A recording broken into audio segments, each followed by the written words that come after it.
Hello guys, आप सभी का स्वागत है हमारे चैनल शिवनाथ सीजीव अपम हब पर। आज हम डिस्कस करेंगे पटवारी के मैथ्स के क्वेश्चन जो 2019 में आ चुके हैं। हम सभी को पता है कि पटवारी में टोटल 30 मैथ्स के क्वेश्चन आते हैं। आज हम डिस्कस करने वाले हैं 10, जो पहला पार्ट है। कल 10 डिस्कस करेंगे और परसों 10 डिस्कस करेंगे। तो 3 पार्ट में हम टोटल 30 क्वेश्चन डिस्कस करते हैं, क्योंकि अगर एक ही पार्ट में करेंगे तो वीडियो बहुत ज़्यादा लंबा हो जाएगा। देखिए, पहला क्वेश्चन देखते हैं। पहला क्वेश्चन है हमारा फ्रैक्शन का। तो देखिए, जैसे पावर एंड फ्रैक्शन है ये, और डिजिट भी बड़ी है, तो अगर हम इसको फ्रैक्शन सॉल्व करके जाएंगे तो बहुत टाइम लग जाएगा। तो हम एक काम करते हैं कि हम जो होल नंबर है, होल नंबर को एक तरफ लिख लेते हैं। देखिए, 333, 333, फिर 3333, और उसके बाद है आपका 33333। हम इसको एक तरफ सॉल्व कर लेते हैं और दूसरी तरफ हम सॉल्व करते हैं फ्रैक्शन को।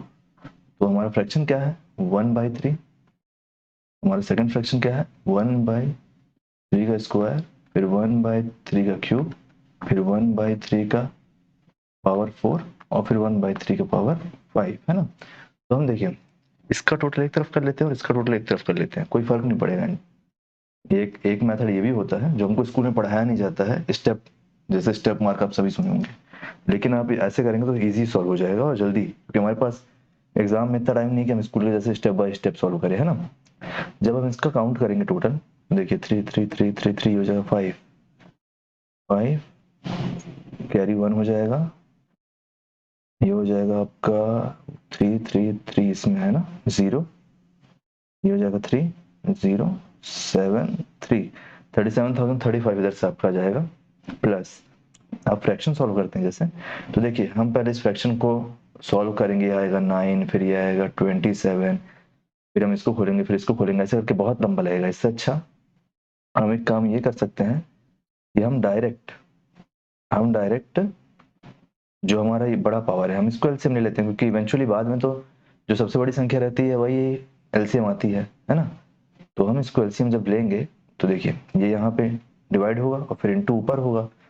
तो ये 5 है, ये 1 है, 1 की पावर है यहाँ पे, ये 1 की पावर है, ये 5 की पावर है। तो ये हो जाएगा 3 टू दी पावर 4, ये हो जाएगा आपका 3 टू दी पावर 3, ये हो जाएगा आपका 3 टू दी पावर 2, ये हो जाएगा आपका 3 टू दी पावर 1, और ये हो जाएगा 3।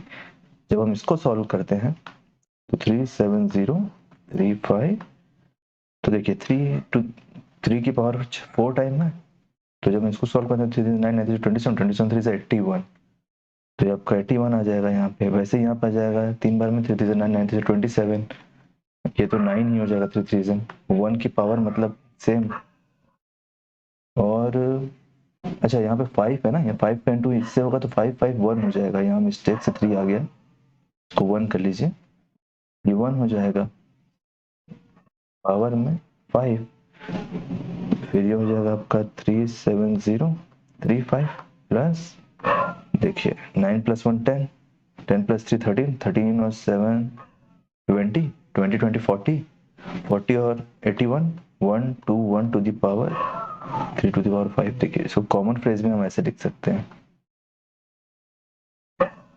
तो देखिए, ये कितने आसानी से हमारा आंसर आ गया। ये है हमारा आंसर, ऑप्शन डी। अगर हम पूरा इसको फ्रैक्शन सॉल्व करते और फिर करते तो हमारा एक पेपर में एक ही क्वेश्चन सॉल्व करने में निकल जाता है ना। स्मार्ट वर्क करना है।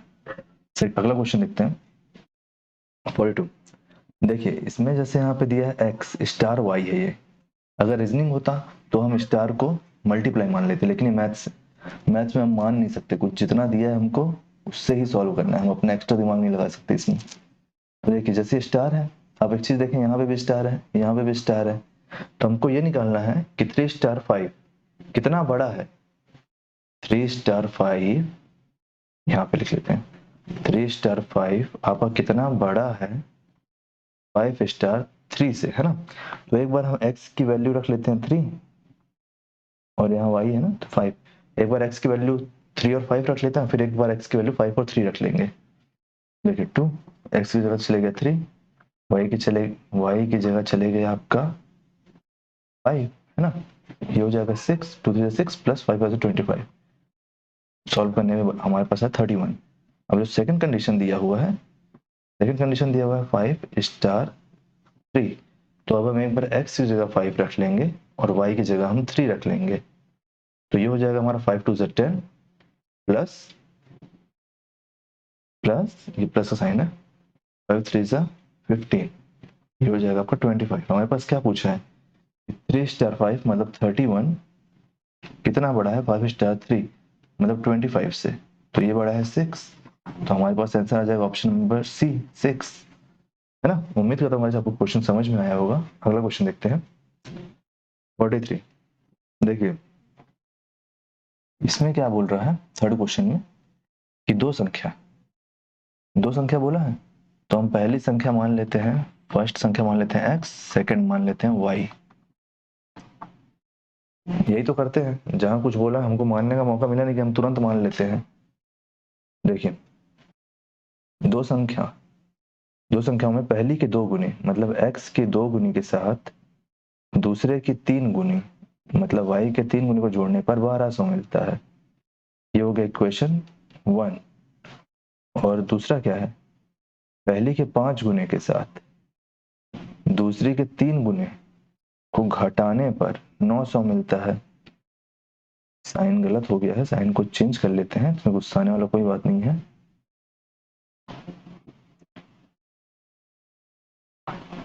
है ना, इसको घटाने पर 900 मिलता है, तो दोनों संख्याओं का अंतर कितना होगा, दोनों संख्याओं का मतलब x माइनस वाई, इसका अंतर कितना होगा।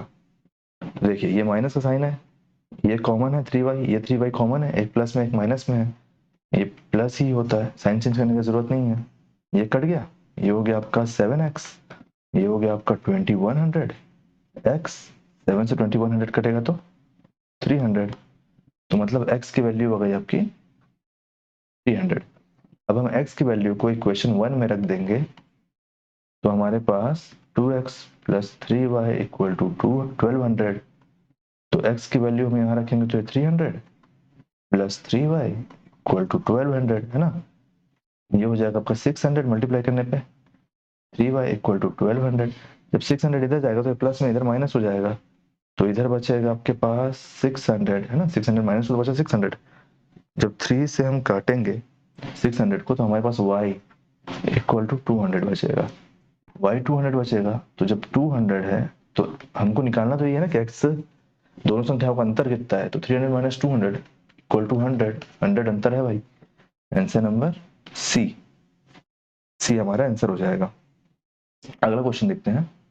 अगला क्वेश्चन कहता है कि 44 नंबर कि 5 क्रमागत संख्याओं का योग 55 है और वहीं जो दूसरी श्रेणी है उसमें 5 क्रमागत संख्याओं का योग आपका 77 है। तो देखिए पहली श्रेणी में हम x मान लेते हैं। आप एक चीज नोटिस किए होंगे, क्रमागत बोला है मतलब लाइन से, तो 1 2 3 4 5 ये सब लाइन से, तो लाइन से जब संख्या होती है तो इसमें 1 का डिफरेंस होता है, +1, है ना।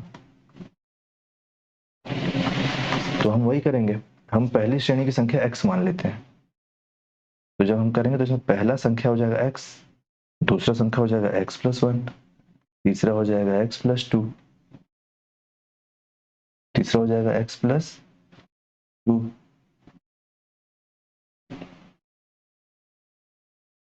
चौथा हो जाएगा x+3 और पांचवा हो जाएगा x+4, है ना।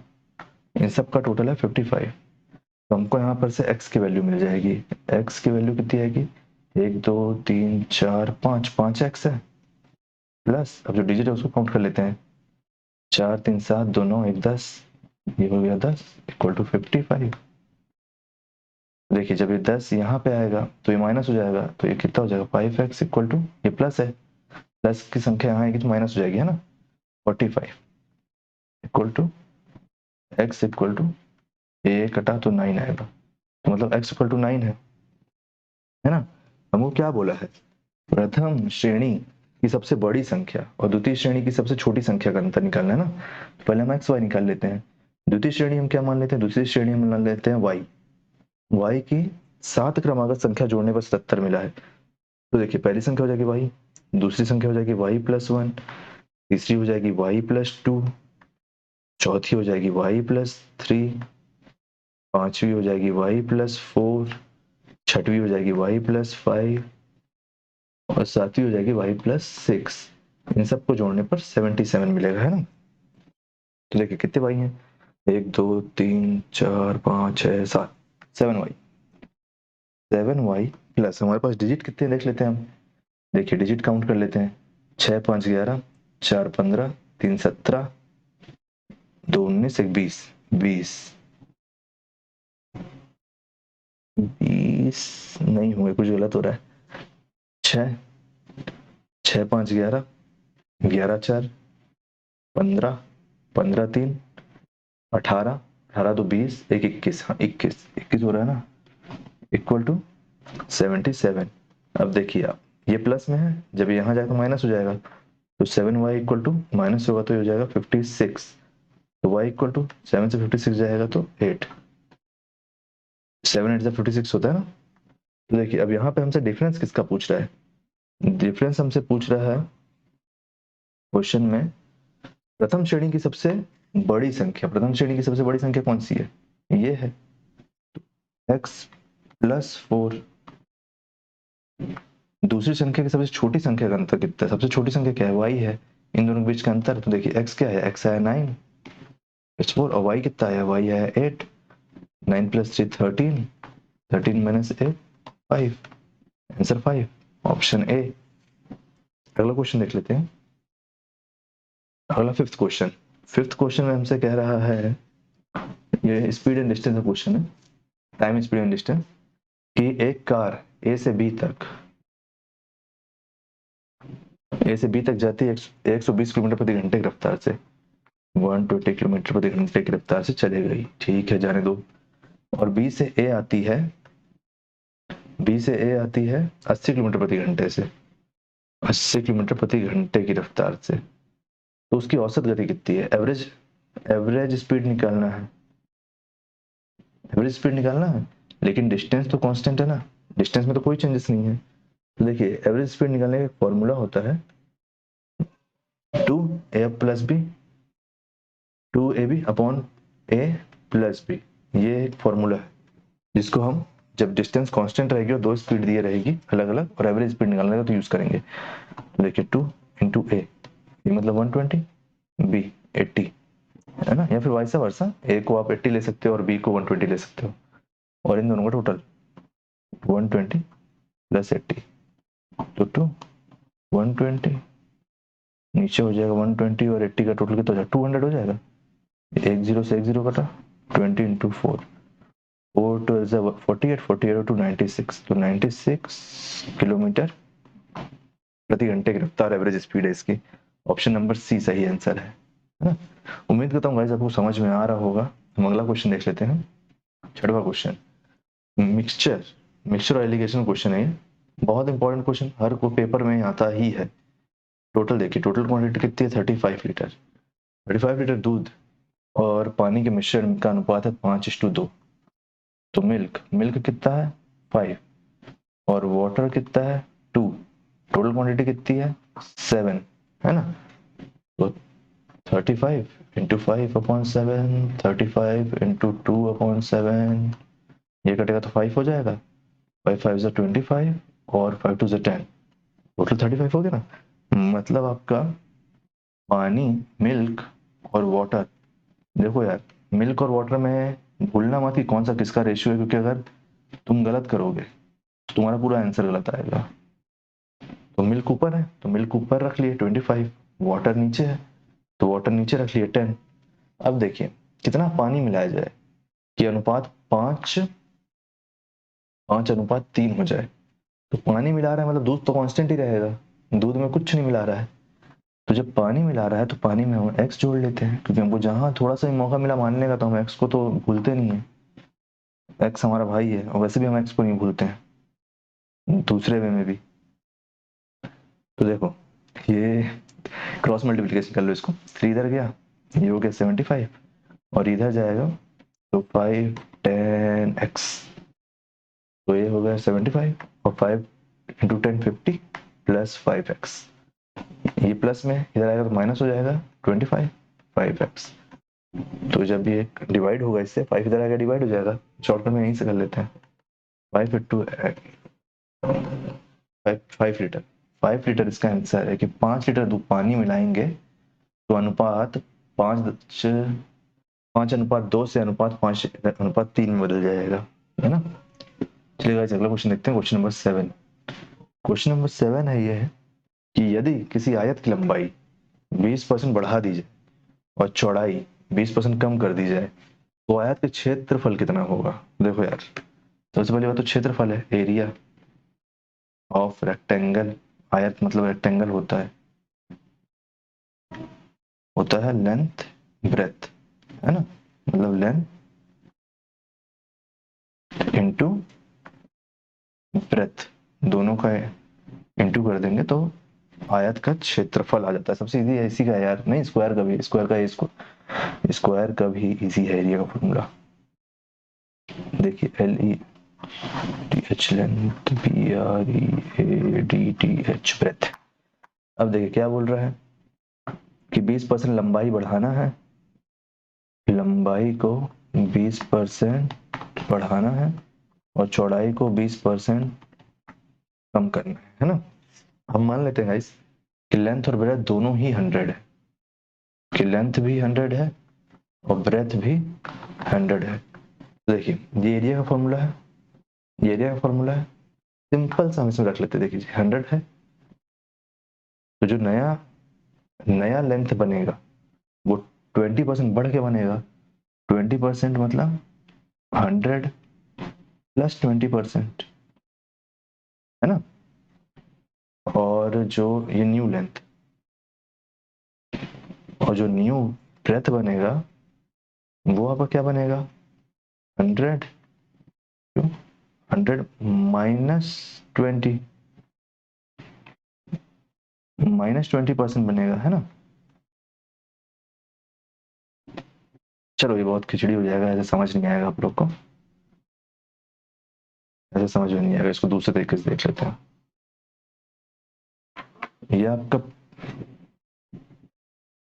ये आपका हमको ये चेंज करना है न्यू के लिए, ये आपका ओल्ड है, ठीक है, ओल्ड न्यू। तो इसके लिए हमको क्या करना पड़ेगा, देखो कुछ नहीं करना है, लेंथ है 100, 100 में हमको 20% बढ़ाना है, 20% बढ़ाना है मतलब 100 ही तो है ना, 100 का 20% और ऐड कर देना है। 100 का 20% ऐड करेंगे तो 120% मतलब, है ना, 100% है, 100% में 20% और बढ़ाना है मतलब 120% निकालना है लेंथ।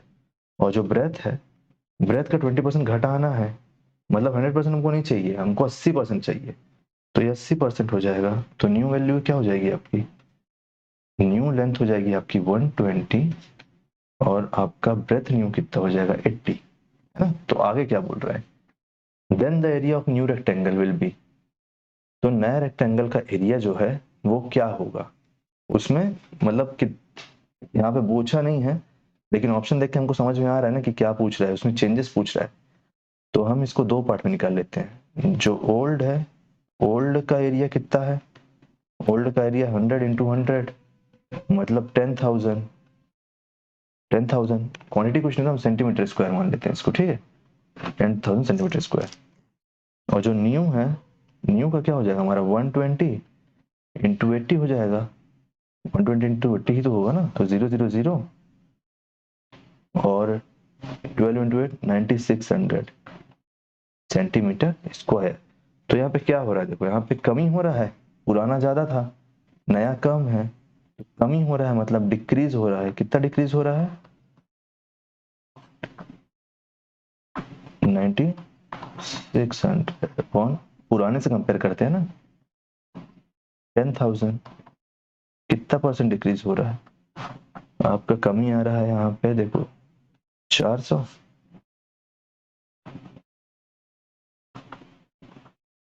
देखो ये हुआ 1 2 3 4 2 4 कटा तो 4% का डिक्रीज आ रहा है, मतलब ऑप्शन नंबर बी आपका आंसर है ना। उम्मीद करता हूँ आपको ये क्वेश्चन समझ में आया होगा। देखिए हम कुछ नहीं किए हैं, ये नया वैल्यू निकालने बोला था कि लेंथ को 20% बढ़ाना है और ब्रेथ को 20% कम करना है। पुराना लेंथ हम मान लिए कि 100 लेंथ भी है और 100 ब्रेथ भी है मान लिए, तो जब हम नया लेंथ निकालते हैं तो 100 से 20% बढ़ाना है मतलब 120%, और 100 से 20% कम करना है, मतलब 80%, तो हमारा नया लेंथ और ब्रेथ आ गया। जब हम ओल्ड का एरिया निकालते हैं तो 10,000 सेंटीमीटर स्क्वायर आता है, और जो नया का निकालते हैं वो 9600 सेंटीमीटर स्क्वायर आता है।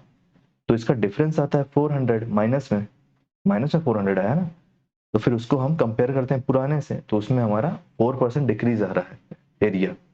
आशा करता हूँ कि आपको ये क्वेश्चन समझ में आया होगा। अगर नहीं आया होगा तो आप कमेंट में बोल सकते हैं, अपन इसका एक अलग से वीडियो बना देंगे, एक दो क्वेश्चन ऐसे ही और लेके। 48 नंबर क्वेश्चन देखते हैं, 8 नंबर क्वेश्चन देखते हैं गाइस।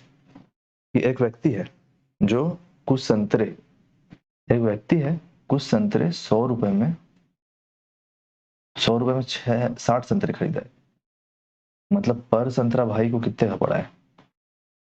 पर संतरा भाई को पड़ा है 5/3 रुपीज का, है ना, पर ऑरेंज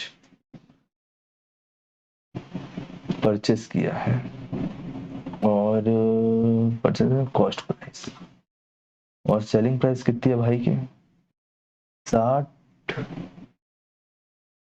70 संतरे बेच दिया 120 में, 120 रुपए में भाई अपना 70 संतरे बेच दिया। मतलब पर ऑरेंज का कितना हो गया? पर ऑरेंज का हो गया 12/7, है ना। तो फिर उसका प्रॉफिट परसेंटेज कितना है? तो देखो यार, प्रॉफिट परसेंटेज मतलब selling price minus cost price upon cost price into 100, है ना, यही तो है ना फॉर्मूला। तो जल्दी जल्दी सॉल्व कर लेते हैं इसको। ऊपर वाला कितना गया? 21 आ गया इसका एलसीएम, 7×3 = 21। ये हो जाएगा 36 ऊपर माइनस 3×7 = 21, 3×7 = 21 ऊपर 3×5 = 15, सॉरी 3×7 = 21, 7×5 = 35, तो ये आ जाएगा यहाँ पे 35, है ना, अपॉन नीचे क्या है? नीचे तो 5/3 है, उसको अपन ऊपर ले आते हैं, ऊपर लेंगे तो ये हो जाएगा 3/5 इंटू 100, है ना। इसको मिटा लेते हैं तो कंफ्यूजन हो जाएगा। हाँ ये मिट गया। अब इसको सॉल्व कर लेते हैं। देखिए ये यहाँ पे जाएगा तो हो जाएगा 7, और ये इसको काट देगा, ये हो जाएगा 20, और यहाँ पे कितना बचा? 1/7 इंटू 20। इसको फ्रैक्शन में तोड़ लो। 7 7×2 = 14, और ये 6%, मतलब ऑप्शन नंबर सी आपका आंसर है। ऑप्शन नंबर सी आपका आंसर है।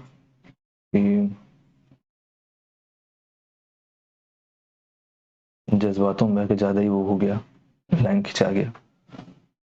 7×2 = 14, 6, है ना। ये आपका आंसर, ऑप्शन नंबर सी। अगला क्वेश्चन देखते हैं। इजी इजी क्वेश्चन आते हैं यार, ज्यादा टेंशन लेने वाला बात नहीं है। अगला क्वेश्चन, 9th क्वेश्चन। किसी वस्तु का क्रय मूल्य उस वस्तु के विक्रय मूल्य का 20% है, तब विक्रय मूल्य क्रय मूल्य का कितना परसेंट है ना। तो देखो, किसी वस्तु का क्रय मूल्य मतलब कॉस्ट प्राइस। देखो, cost price of an article is 20% of selling price of that. तो हम मान लेते हैं सेलिंग प्राइस 100 है, मान लो क्या जा रहा है, तो कॉस्ट प्राइस कितना हो जाएगा? कॉस्ट प्राइस हो जाएगा ना 100 का 20%, 20 रुपए, यही तो होगा। तो what percentage is selling price of the cost price? तो सेलिंग प्राइस कॉस्ट प्राइस का कितना परसेंट है? तो सेलिंग प्राइस पूछ रहा है कितना परसेंट है, तो नीचे कॉस्ट प्राइस चले जाएगा, यो 500%, ऑप्शन ए। क्योंकि जिससे कंपेयर करते हैं वो नीचे जाता है, और जिसको कंपेयर करते हैं वो ऊपर रहता है ना। आखिरी क्वेश्चन है 10वां क्वेश्चन, इसको देख लेते हैं। ये क्वेश्चन बहुत बढ़िया है यार। कोई धन साधारण ब्याज की दर से 10 वर्षों में 2 गुना हो जाता है, तो कितने वर्षों में 4 गुना हो जाएगा? ये लगभग हर पेपर में पूछा गया है ये क्वेश्चन। तो देखो, ये n-1 अपॉन P1, n हम गुना मान रहे हैं, ठीक है, और n2-1 अपॉन T2। तो जो n1 है हम गुना मान रहे हैं, तो पहले कितना बोला? 2 गुना हो जाता है, कितने वर्ष में? 10 वर्ष में, है ना। तो कितना गुना हो जाएगा? तो यहाँ क्या बोला? 4 गुना कितने वर्ष में हो जाएगा?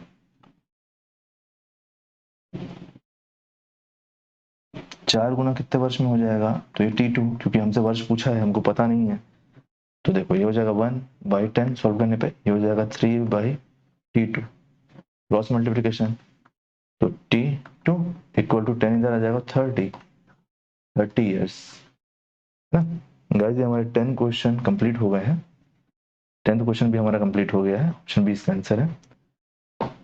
टोटल 30 क्वेश्चन आते हैं पटवारी में, जिसका आज हमने पार्ट 1 किया है। पार्ट 1 में हमने 10 क्वेश्चन कंप्लीट किए हैं।